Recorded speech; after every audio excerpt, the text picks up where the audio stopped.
বলতেছেন দোয়ার চেয়ে না দোয়া ভালো, দুইতে গিয়ে সব গেল, বাড়িতে চলে আসছে। স্ত্রী প্রশ্ন করতেছেন, কাজ থেকে বিরত রাখবেন, সুবহানাল্লাহ বলেন।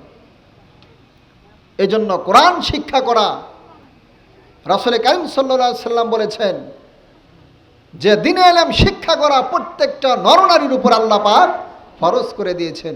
আমার মুসলমান ভাইরা, আমি যে কথা বলতেছিলাম, যখন আমার আপনার নবীর উপরে কোরআন নাজিল করলেন আল্লাহ পাক রব্বুল আলামিন, তখন রাসূলের বিরোধিতা করা শুরু করলো আমার আপনার নবীর আপন চাচা আবু জেহেল।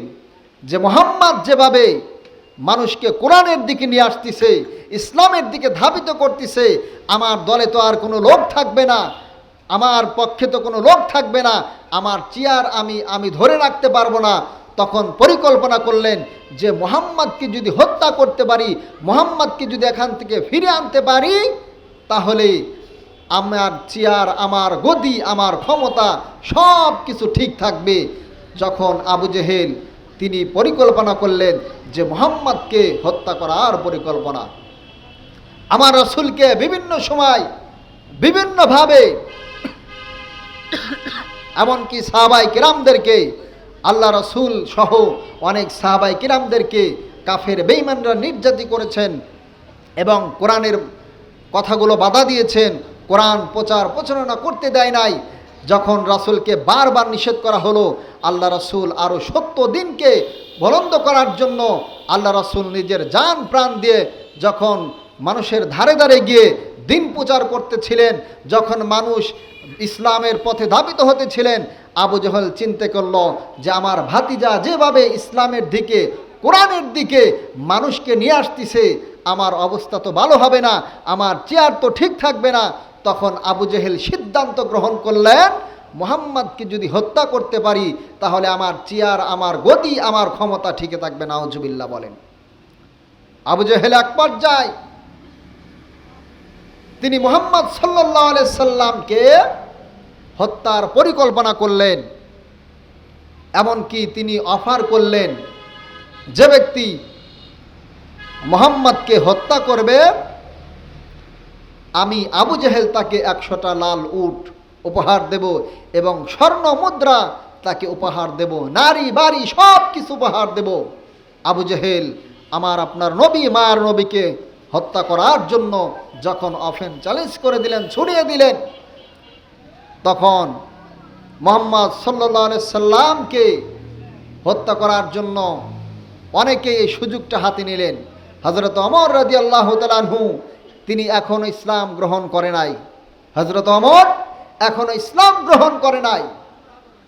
হযরতে ওমর রাদিয়াল্লাহু তাআলা আনহু এখনো ইসলাম গ্রহণ করে নাই। ওমর বলতেছেন আবু জেহেলকে, নিতা, আমি যদি মুহাম্মদকে হত্যা করতে পারি এবং তার কল্লা যদি আপনার কাছে আনতে পারি, তাহলে কি এই সুযোগ আমারও আছে? আবু জেহেল বলল, ওমর, তুমি যদি মুহাম্মদকে হত্যা করতে পারো, তার কল্লা যদি আমার কাছে আনতে পারো, তোমার জন্য এই অফার আছে। তখন ওমর বলতেছেন, আবু জেহেলকে বলতেছেন, আমি মুহাম্মদকে হত্যা করব এবং তার কল্লা আপনার কাছে এনে দেব। নাউজুবিল্লাহ বলেন। আমার মুসলমান ভাইরা রে, আমার বাবাজিরা রে, গভীর মনোযোগ। আমার আপনার নবী, মায়ার নবী রহমাতুল লিল আলামিন যখন কোরআনুল কারীমের দাওয়াত প্রচার প্রচারণা করে দিল, এ বন্ধু, ইসলামের দিকে যখন সাহাবায়ে কেরাম দলে দলে দাপিত হতে লাগলো, ইসলামের দিকে, কোরআনের দিকে যখন সাহাবায়ে কেরাম দলে দলে দাপিত হতে লাগলো, আবু জেহেল চিন্তা করলো কোরআনের দিকে, ইসলামের দিকে আমার ভাতিজা মুহাম্মদ রওনা হবে। নাইম ডাক দে বলে, ওমর, তুমি যেই মুহাম্মদকে হত্যা করার জন্য যাও, তুমি আবু জেহেলের কাছ থেকে যেই নবীকে হত্যা করার জন্য উপঢৌকন নেওয়ার জন্য আসছ, ওমর তুমি জানো না সেই নবীজির কাছে তোমার বোন আর তোমার ভগ্নিপতি ইসলাম গ্রহণ করেছে। সুবহানাল্লাহ বলেন। আমার করমজার বাবাজিরা রে, আরে পর্দার আড়ালের মা ও বোনেরা, গভীর মনোযোগ। এবার ওমর যখন এই কথা শুনলেন, নাইম যখন ওমরকে ডাক দিয়ে বললেন, ওমর তুমি যেই মুহাম্মদকে হত্যা করার জন্য যাচ্ছ, ওই মুহাম্মাদের কাছে তোমার বোন আর তোমার ভগ্নিপতি ইসলাম গ্রহণ করেছে। আমার বাজানরা রে, ওই নবীর সাহাবীর কথা শুনে হযরত ওমরের মিজাজটা আরো গরম হয়ে গেল, প্রচণ্ড রাগান্বিত হয়ে গেল। খাপের ভিতর থেকে তরবারি বের করে ডাক দিয়ে বলে, আরে নাইম, তোমার কথা যদি মিথ্যা হয়ে যায় তাহলে আমি ঘোষণা করে দিলাম মুহাম্মদকে হত্যা করার পূর্বে আমি তোমাকেই হত্যা করব। নাউজুবিল্লাহ বলেন। আমার বাজানরা রে, আরে যুবক ভাইরা আমার, ও মুরব্বি কিরাম বাবাজিরা, গভীর মনোযোগ। এবার নাইম ডাক দে বলে, ওমর আমার কথা মিথ্যা নয়, আমার কথা সত্য, তুমি চলে যাও, তোমার বোন এবং তোমার ভগ্নির কাছে চলে যাও, তাদের কাছ থেকে গিয়ে তুমি শোনো। আমার বাজানরা রে, এবার ওমর আমার নবীজিকে হত্যা করা বাদ রেখে তার বোন এবং তার ভগ্নিপতির বাড়ির দিকে রওনা করলেন। এ বন্ধু, এমন তো অবস্থায় হযরত ওমরের বোন আর ভগ্নিপতি আমার আপনার নবী, মায়ার নবী রহমাতুল লিল আলামিনের কাছ থেকে ইসলাম গ্রহণ করে কোরআন শিক্ষা গ্রহণ করেছেন। তারা উভয় বসে কোরআনুল কারীমের সূরাতুত তাহা তেলাওয়াত করতেছেন। আমার বাজানরা রে, এবার হযরত ওমর দরজায় গিয়ে নক করলেন এবং তার বোনকে সম্বোধন করে ডাকলেন, বারবার দরজায় আঘাত করলেন। এ বাজান, ওমরের বোন বুঝতে পারলেন আমার ভাই ওমর এসেছেন। নিশ্চয় তিনি জানতে পেরেছেন আমরা ইসলাম গ্রহণ করেছি, আমরা কোরআনের কাছে আত্মসমর্পণ করেছি, নবীর হাতে হাত রেখে কালেমা পড়েছি।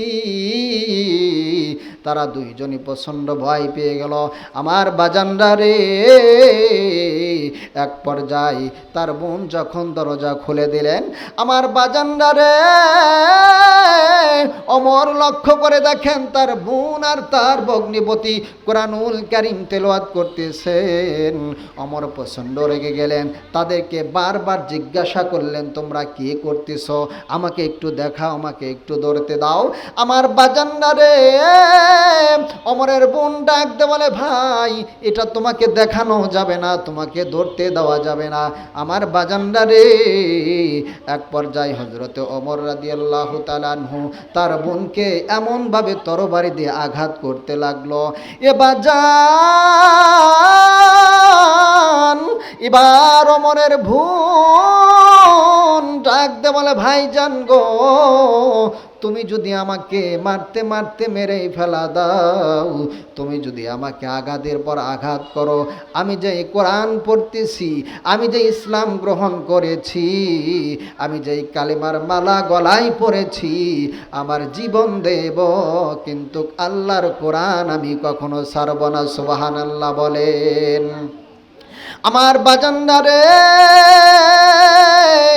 ওমরের বোন যখন এই কথা বলছে, ভাইজান তুমি যদি আমাকে মারতে মারতে আঘাতের পর আঘাত করতে করতে আমার জীবনটাকে নিয়ে নাও, আমার জীবন দেওয়ার জন্য রাজি আছি, এই কোরআন ছেড়ে দেওয়ার জন্য আমি রাজি নাই। এ বন্ধু, ওমরের দিলের মধ্যে কথাটা এমনভাবে আঘাত করেছে, তার বোনের কথাটা ওমরের দিলের মধ্যে এমনভাবে আসর করেছে। ডাক দেওয়ালে, বোন কি এমন কিতাব পড়ছো, কি এমন কোরআনুল কারীম তেলাওয়াত করেছো যে তোমাকে যদি মারতে মারতে দুনিয়ায় থেকে বিদায় করে দেই, জীবন দেওয়ার জন্য রাজি আছো, কিন্তু এই কোরআন ছেড়ে দেওয়ার জন্য রাজি নাই, আমাকে একটু দেখাও তোমরা কি পড়ো। মারহাবা বলেন।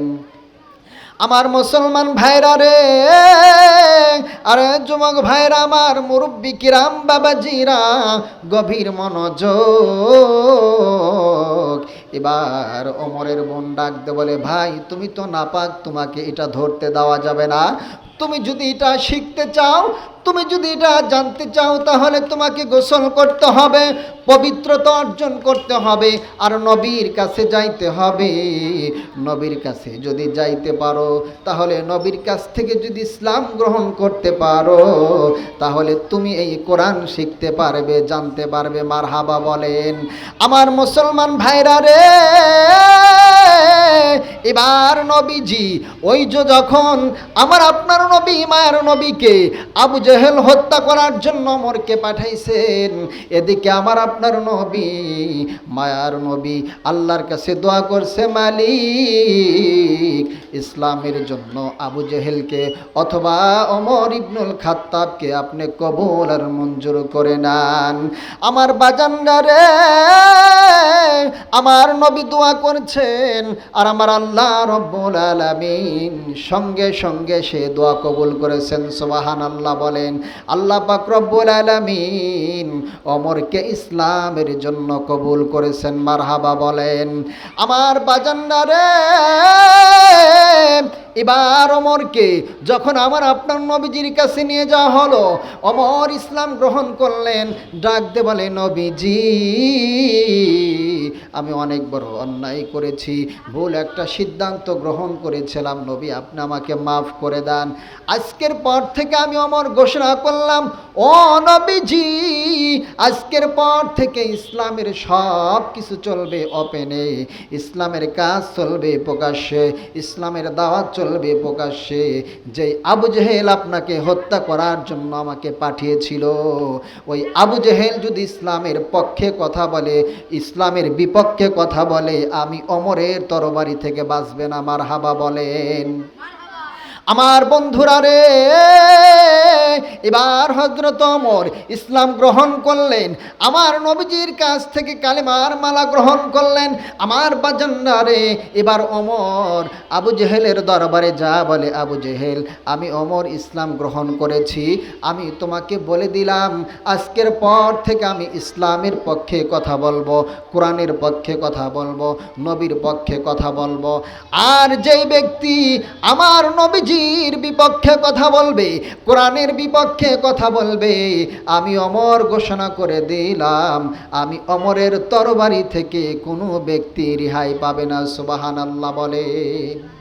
এই কোরআনের কাছে আত্মসমর্পণ করে হযরত ওমর ইসলাম গ্রহণ করলেন। এই জন্য আমার বন্ধুগণ, আমরা যদি কোরআনের পক্ষে চলতে পারি, কোরআনের জ্ঞান যদি অর্জন করতে পারি, আমার সন্তানকে যদি হাফেজে কোরআন বানাইতে পারি, আলেমে দ্বীন বানাইতে পারি, তাহলে আমার সন্তান হবে শ্রেষ্ঠ সন্তান। কথা কন ঠিক কিনা? এই জন্য মা বোনদেরকে বলবো, আপনার সন্তানকে আপনি ডাক্তার বানান, ইঞ্জিনিয়ার বানান, পুলিশ বানান, আর্মি বানান, রেডিও বিডিআর বানান, আপনার এখতিয়ার। তবে আপনার সন্তানকে ডাক্তার, ইঞ্জিনিয়ার বানানোর আগে ইমানদার বানানোর দরকার আছে না নাই? কথা বলেন, আছে না নাই? আপনার সন্তানকে যদি প্রাথমিক অবস্থায় কোরআনের জ্ঞান যদি আপনি দিতে পারেন, যদি হাদিসের জ্ঞান দিতে পারেন, তাহলে আপনার সন্তান কখনো মানুষকে হত্যা করবে না, সুদ খাবে না, ঘুষ খাবে না, অন্যায়ের পক্ষে কোনোদিন সাক্ষী দিবে না। তখন কি ব্যক্তি কোরআন হাদিসের উপরেই কথা বলবে। কথা কন ঠিক কিনা? এজন্য আমার মুসলমান ভাইরা, আপনার সন্তানদেরকে আপনি মাদ্রাসায় পড়াবেন, কোরআনের জ্ঞান অর্জন করাবেন, কোরআনের শিক্ষায় সুশিক্ষিত করবেন, রাসূলের হাদিস পড়াবেন। যদি পড়াইতে পারেন, আল্লাহ পাক রব্বুল আলামিন আপনার মর্যাদাকে কিয়ামতের ময়দানে এতটা বাড়িয়ে দিবেন, যেটা আপনি কল্পনাও করতে পারবেন না। সুবহানাল্লাহ বিহামদি। আমার বন্ধুগণ, রাসূল কারীম সাল্লাল্লাহু আলাইহি সাল্লাম যখন তার উপরে কোরআন নাজিল হয়ে গেল, আমার নবীজি সাহাবায়ে কেরামদেরকে কোরআনের শিক্ষায় সুশিক্ষিত করলেন। সব কিছু বিধান যখন নাজিল হয়ে গেল, এই কোরআনকে মেনে এক একজন সাহাবায়ে কেরাম জান্নাতের দুনিয়ায় থেকে জান্নাতের সার্টিফিকেট পেয়ে গেলেন। সুবহানাল্লাহ বিহামদি। এই জন্য আমরা যদি কোরআন অনুযায়ী জীবনযাপন করতে পারি, কোরআনকে মোহাব্বত করতে পারি, আমরা অনেকেই আছি, অনেক মা বোন আছি, আমরা কোরআন পড়তে পারি না, অনেক বাবাজিরা আছে আমরা কোরআন পড়তে পারি না। এই জন্য আমরা কোরআন শিক্ষা গ্রহণ করব, কোরআন পড়ার চেষ্টা করব। যারা কোরআনকে ভালোবাসবে, কোরআনকে মোহাব্বত করবে, এই কোরআনকে ভালোবাসার কারণে, কোরআনকে মোহাব্বত করার কারণে, নবীর মাদ্রাসাকে মোহাব্বত করার কারণে, নবীর মাদ্রাসাকে ভালোবাসার কারণে আল্লাহ পাক রব্বুল আলামিন অনেকের জীবনের গুনাহগুলোকে মাফ করে দিবেন, অনেকের জীবনটাকে পরিবর্তন করে দিবেন, অনেকেকে আল্লাহ রব্বুল আলামিন জান্নাত দান করবেন। সুবহানাল্লাহ বিহামদিহি বলেন। একটি ঘটনা বর্ণিত আছে, একজন ব্যক্তি সাধারণ একজন মানুষ ছিলেন, তিনি কোরআনুল কারীম পড়তে পারতেন না। তবে তিনি কোরআনুল কারীমকে এতটা ভালোবাসতেন, এতটা মুহাব্বত করতেন, তিনি সারাদিন পরিশ্রম করতেন। রাতের বেলায় যখন বাড়িতে তাশরিফ নিতেন, বাড়িতে ফিরে আসতেন, ওই ব্যক্তি সুন্দর করে অজু করে পবিত্র হয়ে রাতে যখন ঘুমাবেন, ঘুমানোর পূর্বে নির্জনে তার রুমের মধ্যে বসে সেই তাকের উপর থেকে কোরআনুল কারীমকে বুকের সঙ্গে জড়িয়ে তিনি কান্নায় ভেঙে পড়তেন যে আল্লাহ, আপনার এই কোরআন সত্য, কিন্তু আমি হতভাগা পড়তে পারি না। তিনি প্রতিদিন একটা করে পৃষ্ঠা উল্টাতেন, চুম্বন করতেন, চুমো খেতেন এবং তার হাতের আঙ্গুল দিয়ে এরকমভাবে বারবার এরকমভাবে তিনি পড়ার মতো চেষ্টা করতেন, কিন্তু তিনি কোরআনকে পড়তে পারতেন না। তার চক্ষু মোবারক দিয়ে টপ টপ করে পানি পড়তেন, তিনি কান্নায় ভেঙে পড়তেন। সারাদিন কঠিন পরিশ্রম করার পরেও তিনি কোরআনকে এতটা মুহাব্বত করতেন, এতটা ভালোবাসতেন, তিনি কোরআনুল কারীমের উপরে এরকমভাবে হাতকে ভোলাতেন, হাতকে ফিরাইতেন, আর আল্লাহকে ডাক দিয়ে বলতেন, আল্লাহ, আমি অধম, কোরআন পড়তে পারি না, কিন্তু তোমার এই কোরআন সত্য, তোমার বাণী সত্য। সুবহানাল্লাহ বলে।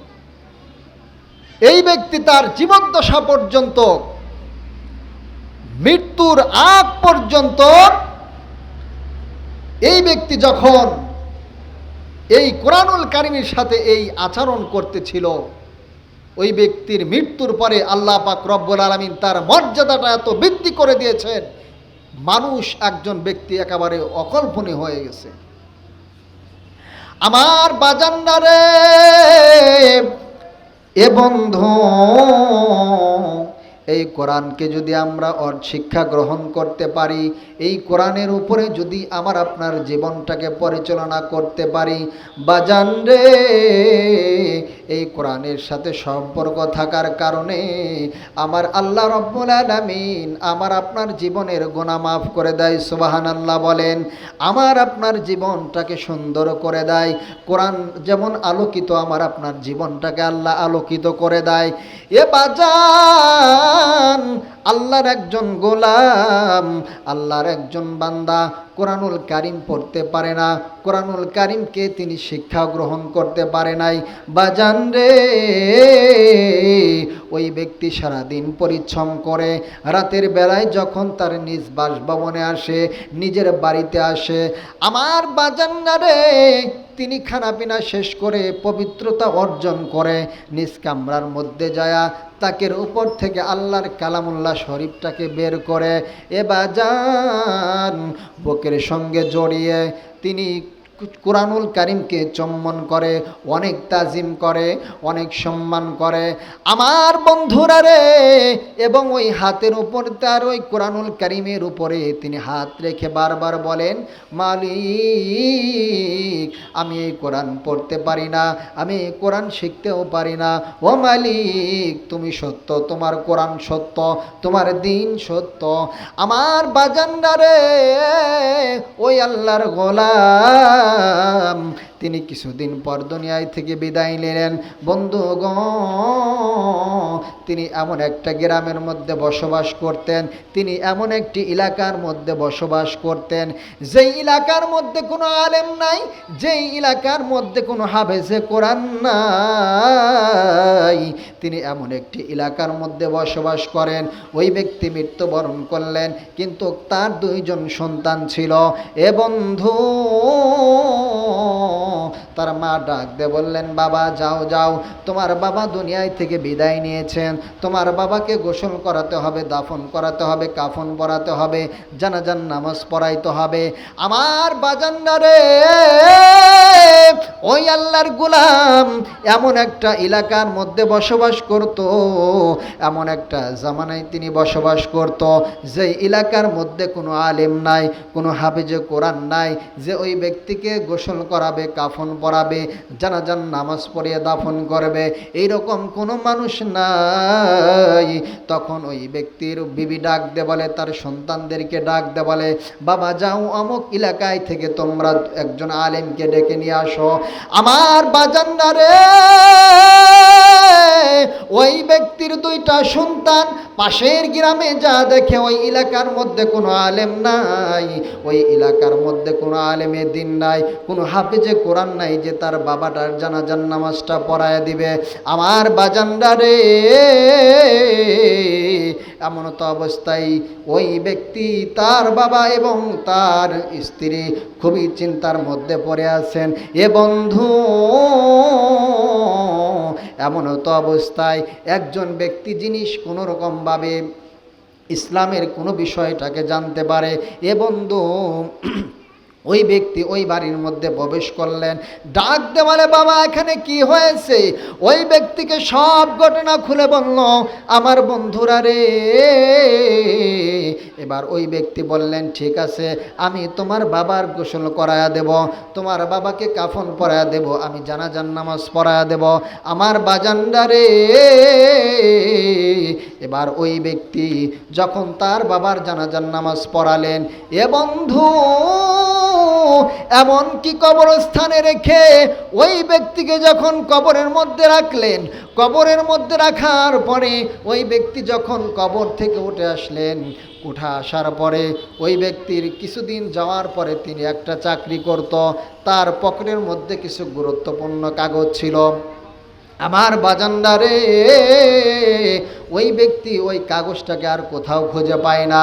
তখন তিনি চিন্তা করলেন, আমি অমুক দিন তো অমুক গ্রামে একজন ব্যক্তির কাফন দাফন করেছিলাম, ওই ব্যক্তিকে জানাজার নামাজ পড়ানোর পর আমি কবরের মধ্যে নেমেছিলাম, ওই ব্যক্তিকে কবরের মধ্যে আমি রেখে দিয়েছিলাম, আমার মনে হয় আমার কাগজটা ওই কবরের মধ্যে পড়েছে। আমার বাজান্ডারে, আরে মুরব্বি কিরাম বাবাজিরা, আমার পর্দার আড়ালের মা ও বোনেরা, গভীর মনোযোগ, গভীর মনোযোগ। ওই ব্যক্তি তখন যখন তিনি চিন্তা করলেন, আমার কাগজটা খুবই প্রয়োজন, যে কাগজ ছাড়া আমার চাকরি হবে না। এ বন্ধু, ওই ব্যক্তি যখন মনে করলেন আমার ওই কবরের মধ্যে আমার প্রয়োজনীয় কাগজপত্রগুলো আছে, ওই ব্যক্তি বড় একজন আলেমের কাছে গেলেন। যাওয়ার পরে সমস্ত ঘটনা তিনি খুলে বললেন। ওই আলেমে দিন ডাকতে বললেন, বাবাজি তুমি কবর খনন করতে পারবা, কিন্তু ওই মৃত্যু ব্যক্তিকে তুমি দেখতে পারবা না। তোমার যে কাগজ, তোমার প্রয়োজনীয় জিনিস আছে, ওইটা তুমি নিয়ে কবর থেকে উঠে আসবা। আমার বাজান্ডারে,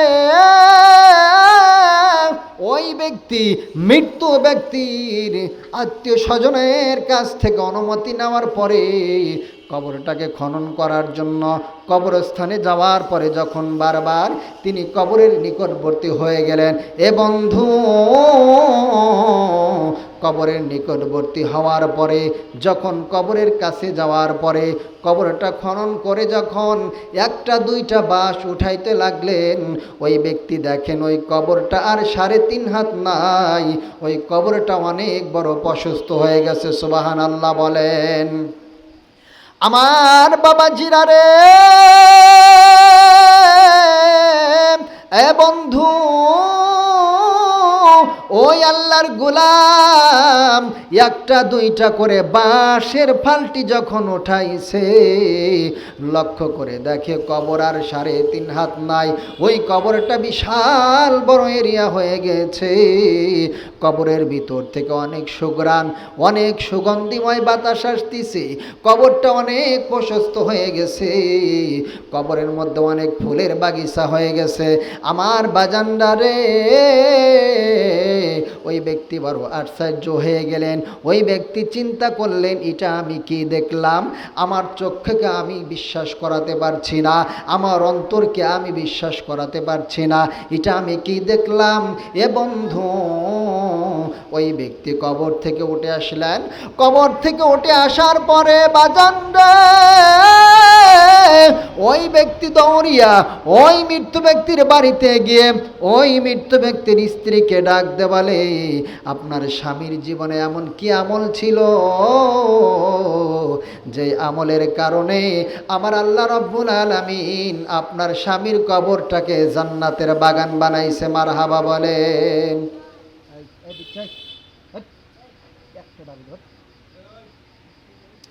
আমার বাজান্নারে, ওই যুবক ডাক দে বলে, আপনার স্বামীর জীবনে এমন কি আমল ছিল যেই আমলের কারণে আমার আল্লাহ রাব্বুল আলামিন আপনার স্বামীর কবরটাকে জান্নাতের বাগান বানাইছে? মারহাবা বলেন। আমার বাজান্নারে, ওই মৃত্যু ব্যক্তির স্ত্রী বড় আশ্চর্য হয়ে গেল, বলে আমার স্বামী তো কোনো আলেম ছিল না, হাফেজে কোরআন ছিল না, তেমন কোনো ভালো মানের ব্যক্তিও ছিল না। কি কারণে আল্লাহ এত বড় মর্যাদা দিয়েছেন? এ বন্ধু, কিন্তু তার সন্তান একটা ডাক দিয়ে বলতেছেন, চাচা যান, আমার আব্বা যান সারাদিন পরিশ্রম করত, আমার আব্বা যান সাধারণ একজন মানুষ ছিল। আমার বাজানরা রে, ছোট্ট বাচ্চা ডাক দিয়ে বলে, চাচা যান, আমার আব্বা যান সারাদিন পরিশ্রম করার পরে তিনি বাড়িতে আসতেন, আসার পরে রুমের ভিতরে ঢুকতেন, ওই যে তাকের উপরে একটি কিতাব আছে ওইটাকে বের করতেন এবং ওইটাকে পড়তেন। আমার বাবা পড়তে জানতেন না, কিন্তু আমার বাবা যান চোখের পানি ছেড়ে দিয়ে কান্না করতেন এবং বারবার করে ডাকতেন, বলতেন, মালিক আমি বড় গুনাহগার, আমি অদম, আমি কোরআন পড়তে পারি না, তোমার বাণী সত্য, তুমি সত্য, তোমার নবী সত্য, তোমার দিন সত্য, আমি তোমার কোরআনকে আমি শ্রদ্ধা করি, আমি সম্মান করি। আমার বাজানরা রে, এবার ওই যুবক ওই তাকের উপর থেকে কিতাবটা নামানোর পরে, ওই মোড়ালটা খোলার পরে, গিলাপটা খোলার পরে দেখে এটা কোনো সাধারণ কিতাব নয়, এটা কোনো সাধারণ বই নয়, এটা হলো আসমানি কিতাব, যেই কোরআনুল কারীম আমার আপনার নবীর উপরে আল্লাহ পাক রব্বুল আলামিন একদিন নয়, 2 দিন নয়, দীর্ঘ 23 বছর ধরে নাজিল করেছেন। মারহাবা বলেন। আমার বাবাজিরা রে, এবার ওই যুবক যখন ওই কোরআনুল কারীমটাকে পেরে মোরানের ভিতর থেকে যখন আল্লাহর কিতাবকে বের করে দেখেন, ওই যুবক প্রতিদিন এরকমভাবে তার আঙ্গুলের ছাপ দিয়ে তিনি বারবার পড়ার চেষ্টা করেছেন, আঙ্গুলের ছাপের দাগ লেগে গেছে। আমার বন্ধুরা রে, তখন ওই ব্যক্তি সিদ্ধান্ত গ্রহণ করলো, যেই ব্যক্তি কোরআনুল কারীম পড়তে পারে না, শুধুমাত্র কোরআনকে মহব্বত করার কারণে, শুধুমাত্র কোরআনকে ভালোবাসার কারণে আমার আল্লাহ যদি তার জীবনের গুনাহ মাফ করতে পারে, আমার আল্লাহ যদি তার কবরটাকে জান্নাতের বাগান বানাইতে পারে, বলেন তো দেখি, আমি আপনি যদি কোরআন শিখতে পারি আর কোরআনের উপর আমল করতে পারি, ওই মালিক আমার আপনার জীবনের গুনাহ মাফ করতে পারে কি পারে না? চিল্লা বলেন, পারে কি পারে না? যদি আমরা কোরআন শিক্ষা গ্রহণ করতে পারি, আমার সন্তান সন্ততিদেরকে যদি হাফেজে কোরআন বানাইতে পারি, তাহলে আল্লাহ পাক রব্বুল আলামিন আমাদের জীবনের গুনাহগুলোকেও মাফ করে মৃত্যুর পরে আমাদের কবরটাকে জান্নাতের বাগান বানাইতে পারে। কথা কোন ঠিক কিনা? এই জন্য এই কোরআন আমাদেরকে শিক্ষা গ্রহণ করতে হবে, এই কোরআনের উপরে আমাদেরকে আমল করতে হবে। আমার নবীর উপরে সর্বপ্রথম যখন আল্লাহ কোরআন নাজিল করলেন, সর্বপ্রথম আল্লাহ রাসূল হীরার গুহার মধ্যে অবস্থান করছেন। জিবরাইল আসছেন। জিবরাইল এসে আমার আপনার নবীকে বলতেছেন, ইয়া রাসূলুল্লাহ আপনি পড়ুন। জিবরাইল বলতেছেন, ইয়া রাসূলুল্লাহ আপনি পড়ুন। আল্লাহ রাসূল বলেন, আমি তো পড়তে পারি না। জিবরাইল আবার বললেন, আপনি পড়ুন। আমার নবী বলে, আমি পড়তে পারি না। এরকমভাবে 3 বার বলার পরে হযরতে জিবরিল আলাইহিস সালাতু ওয়াস সালাম আমার নবীকে বুকের সঙ্গে চাপ দিয়ে জড়িয়ে ধরলেন এবং বললেন, নবী আপনি পড়ুন। তখন আল্লাহ রাসূল বললেন, ইকরা বিসমি রাব্বিকাল্লাযী খালাক খালাকাল ইনসানা মিন আলাক ইকরা ওয়া রাব্বুকাল আকরাম আল্লাযী আল্লামা বিল কলম। সুবহানাল্লাহ পড়েন। সূরা আলাকের 5টি আয়াতে কারিমা আল্লাহ পাক নাজিল করলেন। আল্লাহ রাসূল সেই হীরা গুহার ভিতর থেকে বের হলেন এবং আম্মাজান খাদিজার হুজরার মধ্যে তাশরিফ নিলেন। রাসূল কারীম সাল্লাল্লাহু আলাইহি সাল্লামের উপরে কোরআন নাজিল হয়েছে। আল্লাহ রাসূলের গায়ে প্রচণ্ড জ্বর। আল্লাহ রাসূল কম্বল মুড়ি দিয়ে শুয়ে পড়লেন এবং আম্মাজান খাদিজা আল্লাহ রাসূলকে প্রশ্ন করলেন যে আপনার গায়ে কি কারণে প্রচণ্ড জ্বর এসেছে? আল্লাহ রাসূল একেবারে ঘেমে গেছেন। রাসূলের সমস্ত চেহারা ঘেমে একেবারে লাল বর্ণ হয়ে গেছে। সুবহানাল্লাহ বলেন। যখন সমস্ত ঘটনা আল্লাহ রাসূল আম্মাজান খাদিজাতুল কুবরাকে খুলে বললেন, তখন খাদিজাতুল কুবরা বললেন, ইয়া রাসূলুল্লাহ আপনি জীবনে কাউকে কষ্ট দেন নাই, অন্যায়ভাবে কাউকে আঘাত করেন নাই, আল্লাহর কোনো হক আপনি নষ্ট করেন নাই। নিঃসন্দেহে আল্লাহর পক্ষ থেকে আপনার উপরে ভালো কিছু আল্লাহ তাআলা নাজিল করেছেন। সুবহানাল্লাহ বলেন। আম্মাজান খাদিজাতুল কুবরা আমার আপনার নবীকে এরকমভাবে সান্ত্বনা দিয়েছেন এবং রাসূল যখন শুয়ে পড়েছেন আল্লাহ রাসূলকে কম্বল মুড়ি দিয়ে দিয়েছেন। আল্লাহ রাসূল কম্বলের নিচে শুয়ে পড়েছেন। আমার বাজান্নারে, আমার আপনার নবীর উপরে সর্বপ্রথম যখন আল্লাহ কোরআন নাজিল করলেন, এ বন্ধু আমার নবীজির উপরে সূরা আলাকের 5টি আয়াতে কারিমা নাজিল হয়ে গেল। আমার নবীজি প্রচণ্ড অসুস্থ হয়ে গেলেন। নবী আমার বাড়িতে তাশরিফ নিলেন। আম্মাজান খাদিজাকে ডাক দিলেন, সমস্ত ঘটনা খুলে বললেন। আম্মাজান খাদিজা ডাক দেওয়ালে, নবীজি আল্লাহর পক্ষ থেকে জিব্রাইল যেই বাণী আপনার কাছে নিয়ে আসছেন, ও নবীজি এটা কোনো সাধারণ বাণী নয়, নিশ্চয় আল্লাহ তাআলা আপনার উপরে ভালো কিছু অবতীর্ণ করেছেন। এ বন্ধু এবার আমার আপনার নবী, মায়ার নবী রহমাতুল লিল আলামিন খাদিজাকে ডাক দে, বলে, খাদিজা আমার প্রচণ্ড জ্বর এসেছে, আমার শরীরের মধ্যে কেমন যেন লাগতেছে, আমাকে একটু শুয়ে দাও। আমার বাজান্নারে,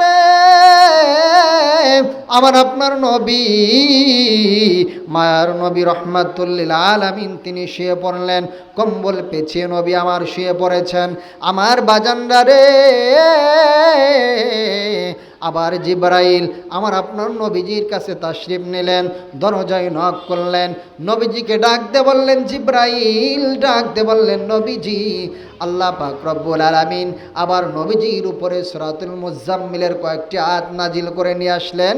হযরত জিবরাইল ডাক দে বললেন, ইয়া আইয়ুহাল মুজাম্মিল কুমিল লাইলা ইল্লা কলিলা। আমার বন্ধুগণ, আমার নবীজি কম্বল মুড়িয়ে দিয়ে শুয়ে আছেন, কম্বল পেঁচিয়ে শুয়ে আছেন, নবীজির প্রচণ্ড জ্বর এসেছে। জিবরাইল আবার কোরআনুল কারীমের সূরাতুল মুজাম্মিলের কিছু আয়াত নিয়ে এসেছেন। আমার বাজান্নারে, আমার আপনার নবীর উপরে এরকমভাবে ক্রমে ক্রমে একদিন নয়, 2 দিন নয়, দীর্ঘ 23 বছর ধরে আল্লাহ কোরআনুল কারীম নাজিল করেছেন। মারহাবা বলেন। দীর্ঘ 23 বছর ধরে আল্লাহ পাক রব্বুল আলামিন এইভাবে আল্লাহ পাক রব্বুল আলামিন নবীর উপরে কোরআন নাজিল করেছেন। সুবহানাল্লাহ বলেন। দীর্ঘ 23 বছর ধরে কোরআন নাজিল করলেন। বড় আফসোসের বিষয়, যেই কোরআনের জন্য আমার নবীজি উহুদের ময়দানে দন্দন মোবারক শহীদ হয়েছে, তাইফের ময়দানে আল্লাহ রসুলের রক্ত জমিনে তাইফের ময়দান লাল হয়ে গেছে। আজ মুসলমান হয়ে